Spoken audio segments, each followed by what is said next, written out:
ABC Listen. Podcasts, radio, news, music and more. Down towards the final corner. 1.3 seconds the gap. And Brodie Kostecki has shaken off the awkward start to the season to earn the biggest win of his career. Brodie Kostecki is the king of the mountain. After 1,000 Ks around Mount Panorama, it was Brodie Kostecki and Todd Hazelwood on top of the podium in Bathurst 2024. It's not easy to become the kings of the mountain. 6 hours, 161 laps, and a lot of grit. So can Kostecki and Hazelwood back up last year's triumph? Is this the year Cam Waters breaks through? Or are Brock Feeney and Jamie Whincup going to add a 13th victory to an impressive season? Add to that a surprise retirement, 7 rookies on the grid, rain. This race is set to have it all. I'm Patrick Stack. This is ABC Sport Daily.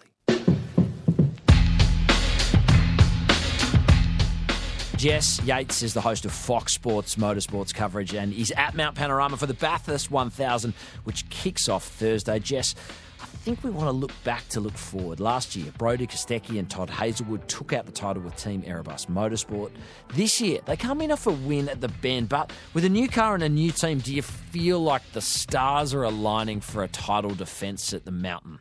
What a great story this has been in 2025. The resurgence of Brodie Kostecki and his new team, Shelby Power Racing, buddied up with Todd Hazelwood, who he stood on the top step of the podium with at Mount Panorama last year. If you cast your mind back, as you said, to 2024, he didn't do the first couple of rounds of the championship. He had some issues with Erebus, came back, became a Bathurst champion, and he's put his best foot forward so far in season 2025. They have all the momentum coming into the Bathurst 1000 this year after what was a really emphatic victory last round at the Bend. Brodie Kostecki came to this location with plenty of form. He knows the tricks at the Bend, and as the reigning Bathurst champion, Brodie is once again the master of endurance racing as a winner at the Bend. No burnout, please. Well done, Brodie Kostecki and Todd Hazelwood. I caught up with Todd and with Brodie. I don't think they've actually wiped the smiles off their faces since this time last year. They're feeling really confident, really comfortable.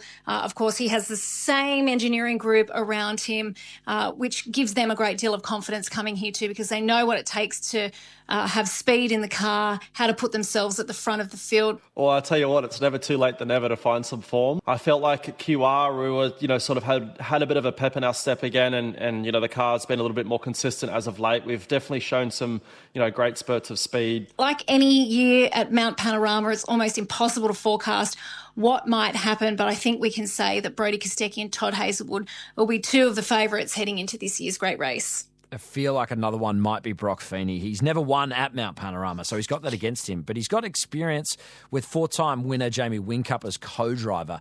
Do you sense that this might be the year that he breaks through? This is all about redemption this weekend on the mountain for Brock Feeney. He's come close before. As you say, he's partnered up with a 4-time champion of the mountain in Jamie Whincup, and they had a weekend to forget at the Precursor at the Bend. Jamie Whincup had contact during a practice session with Scott Pye, the other car in their garage. It put them on the back foot. Now back to the slow zone, and Jamie Whincup has hit Scott Pye. Hit Scott Pye. Unbelievable. And there's been a massive amount of contact here. 2 team cars. Bang! They had issues in their pit stops. Jamie made a couple of uncharacteristic mistakes on track.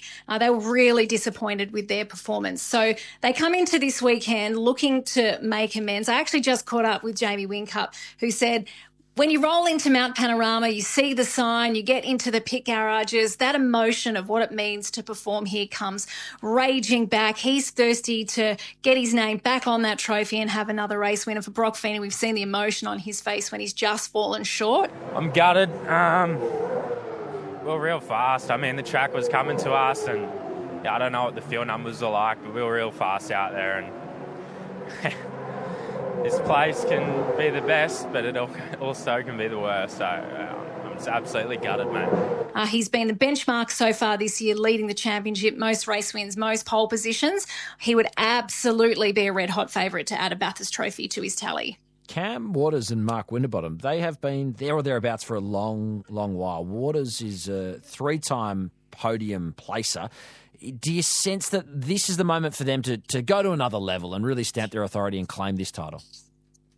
Absolutely. Cameron Waters has had moments of brilliance through the season and partnered up with Mark Winterbottom. They have to be one of the favourites heading into this year's great race. Mark Winterbottom, of course, has won here at Bathurst back in 2013. He was a Supercars champion in 2015. He was disappointed to have to hang up the helmet full time. It's a return to his alma mater at Tickford Racing. He showed great speed last round at the Bend. They finished on the podium. So again, they bring in a great deal of confidence and a great deal of momentum, and they're my smoky this year. I think that they're going to be standing at the top step of the podium come the end of the weekend. Bathurst is 1,000 Ks around gruelling terrain at Mount Panorama, and there are 7 rookies in the field this weekend. I just wonder, Jess, can they handle what is about to be served up to them? Look, I think it's going to be a really tough ask of our 7 rookies this weekend. There is so much to contend with. And while most of them have had experience here on the mountain in other categories, this will be the first time they're behind the wheel of a supercar and taking on the mountain across 1,000 kilometres. I think what will hold some of them in good stead is who they're partnered with. Take, for example, Zach Bates, who lines up with Craig Lowndes, the king of the mountain, the modern-day king of the mountain. He's won here 7 times. He's got so much experience and he's been able to impart and become a bit of a mentor for Zach. So I think it's all about building them up and making sure that they're in the right headspace, but they've got enough confidence to carry him to the race come Sunday, because this place bites, and when it does, it bites hard. The pointy end is really always Sunday, because that's where we ultimately decide who is our champion. And rain is predicted. Do you feel like that has a sense of carnage for us? There's a new safety car change again. What does all of that actually mean for Sunday's race, do you think? Yeah, there's a few hot topics coming into this weekend, which will be part of the story, no doubt. We always expect a little bit of weather, and it's sort of hard to see, even sit this far out to know exactly what that's going to look like on Sunday. But if rain comes, that's going to be chaos for sure. The safety car procedure has been a hot topic of contention coming into Bathurst. We're actually reverting back to the safety car procedure that we had in 2023, and that served the championship really well. We saw the new instances that they had introduced at Tail and Bend just created havoc and became too confusing for people. So we've stripped it back. There's still a little bit to understand as to how that's going to play out in terms of speeds around incidents and that sort of thing. So come Sunday, I think we'll have a better picture of what that looks like. But talking to a lot of the drivers up and down the pit lane, they're feeling more comfortable in understanding the safety car procedure and what that might look like in terms of strategy. Double stacking will be an issue this weekend, no doubt, as a consequence of those rule changes. So everyone seems to be pretty happy with where they're sitting, but it's definitely a change to what we saw last round. We've got a new soft tyre here on the mountain this weekend. They're predicting that it's going to be about 2 seconds quicker a lap. So that means we could be set for the fastest finish ever, should that translate. But I think having 7 rookies in the field, only 8 driver combinations are actually carrying over from last year. So there's a lot of newness in the field this year, and I think that's going to have an impact on the complexion of the race too, particularly when we get into the back end. When everyone's tired, everyone's a little hot and bothered, perhaps the rain comes, it's going to be about having your wits about you to buy a ticket to the sprint at the end. And speaking of tickets, I mean, we know that there's nothing almost bigger than winning Mount Panorama, but the stakes are especially high given the context of the season and how tight it is, Jess. I mean, how crucial is this race, or these 1,000 kilometres, going to be in terms of shaping how the grand final weekend in Adelaide looks? So we've got a new final series in Supercars this year. So basically what happens at the end of this round is we reset. The top 10 are through to the finals and in contention to win the championship. And then slowly we whittle down to the fastest 4 when we get to Adelaide, and they duke it out for the grand prize. So we've handed out 6 golden tickets. So those 6 drivers have been confirmed for finals. There's still 4 up for grabs, and there's a couple sitting on the bubble that may well just break through and buy a ticket to finals if they can get a result here at Mount Panorama. So I think we'll start to see the iterations of that play out in the back end of the race when they're all crunching the numbers, trying to work out where they need to finish to buy that ticket. So I think it adds another element and another storyline to the great race this weekend, which is exciting for all of the fans. And just finally, it feels kind of odd odd time for different team news or team announcements. The 2011 winner of this race, Nick Percat, announced ahead of this weekend that he's going to be retiring. He's contracted with Matt Stone Racing through to 2027. So that means that team will have a double driver change for next year. It just feels like the end of season musical chairs are kind of starting to ramp up already, Jess. The silly season gets earlier and earlier every year, doesn't it? And I was a little shocked to hear that Nick Percat, who's been a mainstay of the championship since, as you said, 2011, will be retiring from full-time racing. It's been more than 30 years since a rookie claimed victory at Mount Panorama in a legendary finish. This is the year of the rookie and the pro. Tander and Nick Percat are the champions. Absolutely, he will be a hot signature to grab as a co-driver moving forward, and I'm sure we'll hear about where his services might land really soon. But yeah, the silly season is in full effect. We've had some big announcements. Cam Hill is off to BJR, who'll be the second Toyota team for next year. So that's a really exciting opportunity for him. There's a bit of movement happening at Premier Racing. James Golding is headed to the Blanchard Racing team to take up the seat that James Courtney is vacating. So the hot shoe shuffle is happening, and I dare say we'll have a bit more of an idea once we get to the Gold Coast and then to Sandown as to what the grid is going to look like for season 2026. Bathurst 1000. It is an iconic motorsport event on the Australian calendar. Jess Yates will be taking you through it across the weekend with Fox Sports. Jess, thanks so much. Appreciate your time. Thanks, Pat.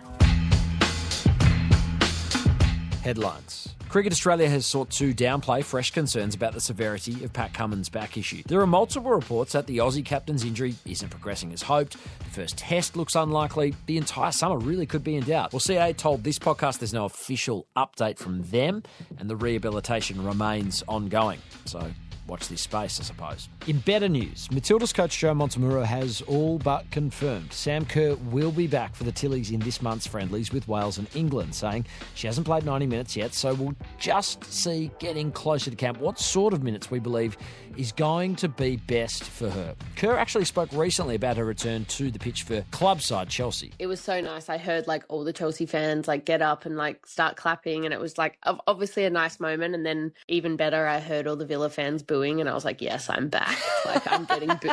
I'm getting booed. You love to see it. In rugby, players who defect to the R360 Global franchise would no longer be eligible for international selection. The unions of Australia, New Zealand, South Africa, Ireland, England, Scotland and France released a joint statement saying international rugby and our major competitions remain the financial and cultural engine that sustains every level of the game, from grassroots participation to elite performance. Undermining that ecosystem could be enormously harmful to the health of our sport. The breakaway tournament hopes to begin in 2026. Details, though, remain minimal.